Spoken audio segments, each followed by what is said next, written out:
Hi all, നമുക്കിപ്പം ഈ ഒരു വീഡിയോയ്ക്കകത്ത് നമുക്ക് BPCLൻ്റെ ഒരു ചാർട്ട് അനാലിസിസ് നമുക്ക് നോക്കാം.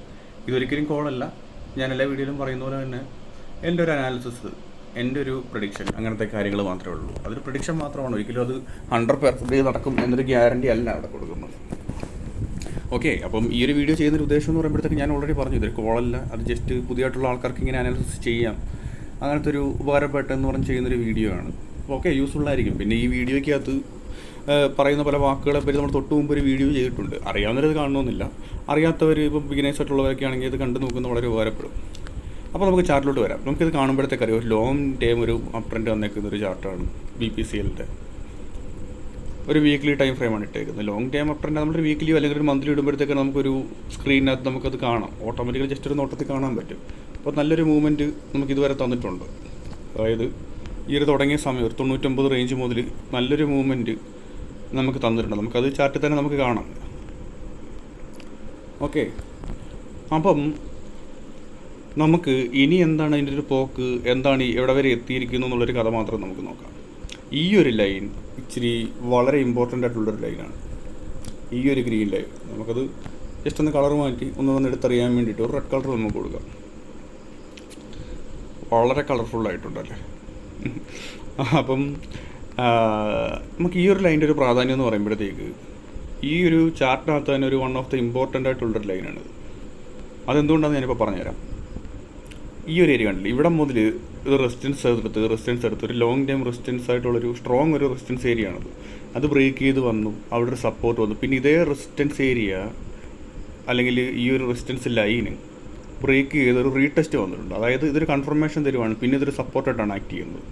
കാരണം നമ്മൾ ഈ ഒരു ക്രോസ് ലൈൻ വെച്ചേക്കുന്ന ഏരിയ ഇപ്പുറത്തോട്ട് നോക്കുമ്പോഴത്തേക്ക് നമുക്ക് മനസ്സിലാവും അതൊരു റെസിസ്റ്റൻസ് മാറി ഇവിടെ ഒരു ബ്രേക്ക് ഔട്ടായി. ഇനിയല്ല ഒരു സപ്പോർട്ടാണ്. ഇവിടെ ഒരു സപ്പോർട്ട് കിട്ടി, ഇവിടെ ഒരു സപ്പോർട്ട് കിട്ടി, ഇവിടെ ഒരു സപ്പോർട്ട് കിട്ടി, നമ്മളിവിടെ സപ്പോർട്ട് കിട്ടി, ഇവിടെ സപ്പോർട്ട് കിട്ടി, പിന്നാണത് മുകളിലോട്ട് പോയിട്ടുണ്ട്. അപ്പം മുകളിൽ ഒരു ഏരിയയിൽ ഒരു റെസിസ്റ്റൻസ് കിടപ്പുണ്ട്. അതൊന്നും കാണാൻ പറ്റും. ആ ഒരു റെസിസ്റ്റൻസ് ലൈൻ ഓൾറെഡി മാർക്ക് ചെയ്ത് വെച്ചിട്ടുണ്ട്. കൃത്യമായിട്ട് ആ ഒരു ഏരിയയിൽ എത്തിയപ്പോഴത്തേക്ക് ചെറിയൊരു റിവേഴ്സിൽ വരുന്നുണ്ടോ.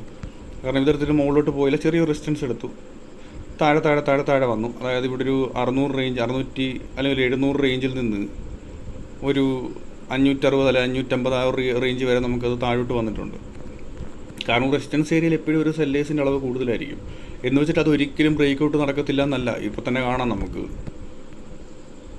ഈ ഒരു ഏരിയ തന്നെ കാണാം, ഒരുപാട് റെസിസ്റ്റൻസ് ഇവിടെ ആക്ട് ചെയ്ത് വന്നിട്ട് ഇവിടെ ഒരു ബ്രേക്ക് ഔട്ട് നമുക്ക് വന്നിട്ടുണ്ട്.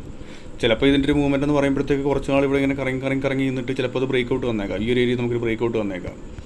ഇല്ലെന്നുണ്ടെങ്കിൽ അടുത്തൊരു കാര്യം എന്തായിരിക്കാം, ഇവിടെ എത്തി ചിലപ്പോൾ ഈ താഴെ ഈ ഒരു ലൈനിൽ വന്നിട്ട് സപ്പോർട്ട് എടുത്തു, പിന്നെ മുകളിലോട്ട് പോകാം.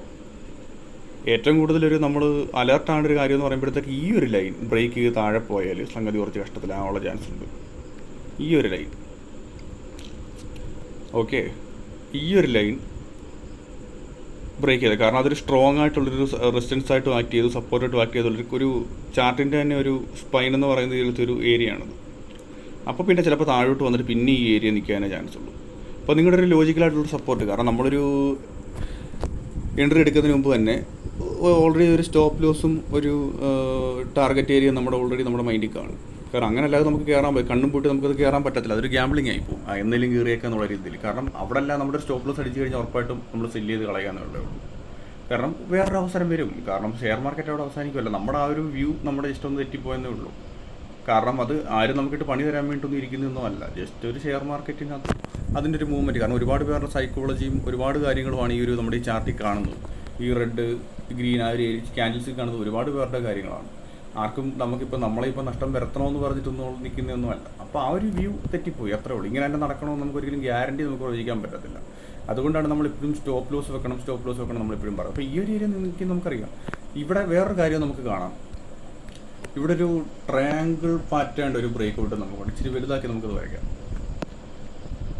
ആ ഒരു ബ്രേക്ക് ഔട്ട് ഇവിടെ കാണാം. ഇവിടെ റെസിസ്റ്റൻസ് എടുത്തു, എന്നിട്ട് ഇവിടെ സപ്പോർട്ടുണ്ട്, ഇവിടെ ഇച്ചിരി ബ്രേക്ക് ഔട്ട് വന്നിട്ടുണ്ട്. ഒരു 50% അടുത്തുള്ള ഒരു മൂവ്മെൻറ്റ് അറൗണ്ട് നമുക്ക് ഈ ഒരു പ്രൈസ് റേഞ്ചിൽ നിന്ന് നമുക്ക് തന്നിട്ടുണ്ട്.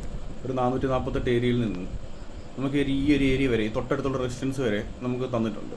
ഇവിടെ ഒരു എൻട്രി എടുത്തിട്ടുണ്ട്, ഇവിടെ ഒരു നമ്മളൊരു ടാർഗറ്റ് ഏരിയ വെച്ചിട്ട് നമുക്കത് സെല്ല് ചെയ്ത് കളയാം. ഓക്കെ, ഇപ്പോൾ ഹോൾഡ് ചെയ്തൊരു വിറ്റ് കളയണമെന്നൊന്നും ഞാൻ പറയുന്നില്ല. ഞാൻ പറഞ്ഞത് ആ ഒരു ഏരിയ ഒരു ലോജിക്കലായിട്ടുള്ളൊരു ടാർഗറ്റ് ഏരിയ, ഇവിടെ നമുക്കൊരു സ്റ്റോപ്പ് ലോസ് വെക്കാം, അല്ലെങ്കിൽ ഈ ഒരു ലൈൻ്റെ താരം നമുക്കൊരു സ്റ്റോപ്പ് ലോസ് വെക്കായിരുന്നു. പിന്നെ ഈ ഏരിയ വാങ്ങിച്ചു വരുന്ന ഈ ഒരു ബ്രേക്ക് ഔട്ട് കാണുന്ന സമയത്ത് റീടെസ്റ്റ് എടുത്തു. ഓക്കെ, ഇവിടെ ഒരു കൺഫർമേഷൻ കിട്ടി.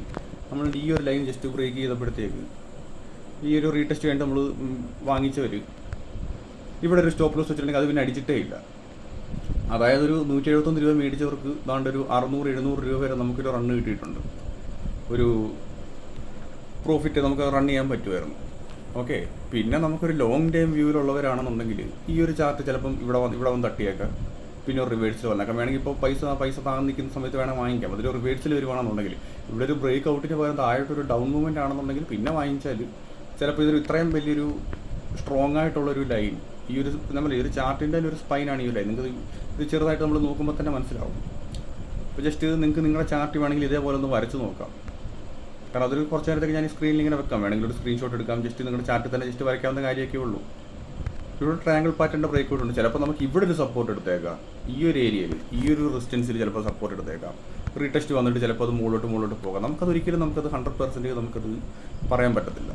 ഓക്കെ, നമ്മളപ്പോൾ ഒരു ചാർട്ടിൻ്റെ കൂടെ ഷെയർ മാർക്കറ്റ് ചെയ്യേണ്ട ഒറ്റ കാര്യമുള്ളൂ, റിസ്ക് മാനേജ് ചെയ്യുക, സ്റ്റോപ്പ് ലോസിനെ മാനിക്കുക, ടാർഗറ്റിനെ മാനിക്കുക. പിന്നെ ടാർഗറ്റ് ചിലവർ റൺ ചെയ്യും. അതെങ്ങനെയാണെന്ന് വെച്ചാൽ ഇപ്പം ഇവിടെ നമ്മളൊരു എൻട്രി എടുത്തിട്ടുണ്ടെങ്കിൽ ചിലപ്പോൾ ഈ ഒരു ഏരിയ നമ്മൾ ചിലവർ സ്റ്റോപ്പ് ലോസ് വെക്കും. അതായത് അങ്ങനെ ഇപ്പം മുകളിലോട്ട് ആ ഒരു സ്റ്റോപ്പ് ലോസ് അടിക്കുന്നിടം വരെ നമുക്കത് വെയിറ്റ് ചെയ്യാം. അതായത് ഇവിടെ എടുത്തവർക്ക് പിന്നെ ഒരു നഷ്ടം വന്നില്ല. അപ്പോൾ വെയിറ്റ് ചെയ്തിട്ട് ഇവിടെ ഒരു സ്റ്റോപ്പ് ലോസ് അടിച്ചെന്ന് പറയാം. അത് ഇവിടെ നമ്മളിപ്പോൾ ഒരു സ്റ്റോപ്പ് ലോസ് വെച്ചാൽ പിന്നെ അടിക്കത്തേ ഇല്ല, ഇതുവരെ അടിച്ചിട്ടേ ഇല്ല. അതായത് ഇത്രയൊരു മൂവ്മെൻറ്റ് കിട്ടി ഈ ഒരു ചാനലിനകത്ത്. ഇതൊരു ചാനലായിട്ട് നമുക്ക് കൂട്ടാം. അതായത് ഈ ഒരു ഏരിയ നമുക്കൊരു ചാനലായിട്ട് നമുക്ക് കാണാം. ഈ ഒരു ഏരിയ അപ്പം ഇവിടെ പോയി തിരിച്ചു വന്നു, ഇവിടെ പോയി തിരിച്ചു വന്നു. അതായത് ആ ഒരു ഏരിയ പോയി തിരിച്ചു വന്നു. ഒരു മുകളിലോട്ടുള്ളൊരു ചാനൽ നമുക്ക് കാണാമല്ലോ. ഈ ഒരു ലൈനും ചേരുമ്പോഴത്തേക്ക് അതിനകത്ത് എത്ര നാൾ നിൽക്കുന്നു അത്രയും നാൾ നമുക്ക് വേണമെങ്കിൽ ഹോൾഡ് ചെയ്യാം. ലോങ് ടൈമിൽ നമുക്കത് ഹോൾഡ് ചെയ്യാവുന്നൊരു കാര്യമാണത്. ഇത് ബ്രേക്ക് ചെയ്ത് താഴെ വരുമ്പോൾ മാത്രം നമ്മൾ നല്ല ഇരട്ട കണ്ടു വരും. ഒരു കാലത്തും മുകളിലോട്ട് വരത്തില്ലെന്നല്ല, പക്ഷെ അതിന് കുറേ കഷ്ടമായിരിക്കും. കാരണം ഈ ഒരു ചാർട്ടിൽ തന്നെ നമുക്ക് ക്ലിയർ ആയിട്ട് നമുക്ക് കാണാം അത്രയ്ക്ക് സ്ട്രോങ് ആയിട്ടുള്ള ഒരു ലൈനാണത്. ഞാൻ വീണ്ടും പറഞ്ഞത് എൻ്റെ ഒരു വ്യൂ മാത്രമാണ്. ഇപ്പം അത്രയ്ക്ക് ഉള്ളൂ ഈ ഒരു ചാർട്ടിനകത്ത് പറയാനുള്ള ചാർട്ടിൻ്റെ കുറച്ച് കാര്യങ്ങളൊക്കെ. പിന്നെ നമ്മൾ പറയാം എൻട്രി എടുക്കുമ്പോൾ വോളിയം നോക്കുക, പിന്നെ ബ്രേക്ക് ഔട്ട് വിത്ത് റീടെസ്റ്റ് വന്നാൽ അടിപൊളി, പിന്നെ പ്രോഫിറ്റ് നമുക്ക് റൺ ചെയ്യാം. പിന്നെ നമുക്ക് എപ്പോഴും വേണ്ടതൊരു ക്ഷമയാണ്. ചിലപ്പോൾ ഇവിടെ കയറി പിറ്റേ ദിവസം ചിലപ്പോൾ അടുത്തൊരു 10 ദിവസം ചിലപ്പോൾ ഡൗൺ ആയിരിക്കും ചിലപ്പോൾ തരുന്നത്.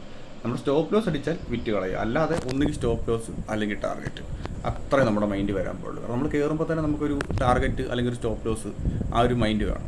ചിലപ്പോൾ അത് ഒരുപാട് ചിലപ്പോൾ ഒരു 10-20 ദിവസം ചിലപ്പോൾ 1-2 ആഴ്ചകളോളം മാസങ്ങളോളം ചിലപ്പോൾ അത് ഡൗണിൽ കിടന്നേക്കാം. പക്ഷേ നമുക്കത് ക്ഷമ വേണം. ക്ഷമയുണ്ടെങ്കിൽ മാത്രമേ നമുക്കിനകത്ത് മുന്നോട്ട് പോകാൻ പറ്റത്തുള്ളൂ. അതെൻ്റെ ഒരു അനുഭവമാണത്.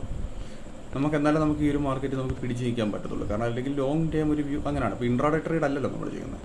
ഒരു സ്വിംഗ് ട്രേഡ് എന്ന് പറയുന്ന പോലെ ഒരു താഴ്ച വരുമ്പോഴത്തേക്ക് വാങ്ങിക്കുന്നു, അല്ലെങ്കിൽ ഒരു പ്രത്യേക ഏരിയ വാങ്ങിക്കുന്നു, ഇന്നൊരു സമയമാകുമ്പോഴത്തേക്ക് വിറ്റ് കളയുന്നു. അത് ഐദർ പ്രോഫിറ്റ് ആയിരിക്കാം, ലോസ് ആയിരിക്കാം. അത് ലോസ് മിനിമലാക്കുക, പ്രോഫിറ്റ് മാക്സിമം നോക്കുക. അതാണ് 1:2. ചിലവർ പലർക്കും പല ഐഡിയാസ് ആണ് ഇപ്പം ഒരു എൻട്രി എടുക്കാൻ നേരത്ത്. ഓക്കെ, അപ്പം ജസ്റ്റ് ബിഗിനേഴ്സിന് ഹെൽപ്ഫുൾ ആയിരിക്കുമെന്ന് ഞാൻ വിശ്വസിക്കുന്നു. അപ്പോൾ നമുക്കൊരു അടുത്ത വീഡിയോയിൽ നമുക്കത് വീണ്ടും കാണാം. അപ്പം ഇത്രയ്ക്കേ ഉള്ളൂ ഒരു BPCLൻ്റെ അത് എല്ലാവർക്കും ഉപകാരപ്പെട്ടെ, നല്ല രീതിയിലൊരു ട്രേഡിങ്ങിലോട്ട് നല്ലതായിട്ട് വരട്ടെ എന്നുള്ള രീതിയിൽ ആശംസിക്കുന്നു. പിന്നെ എൻ്റെ വീഡിയോ ഹെൽപ്ഫുൾ ആയിട്ടുണ്ടെന്നുണ്ടെങ്കിൽ ഒരുപാട് സന്തോഷം. അപ്പം അടുത്തൊരു വീഡിയോയിൽ കാണാം. Thank you.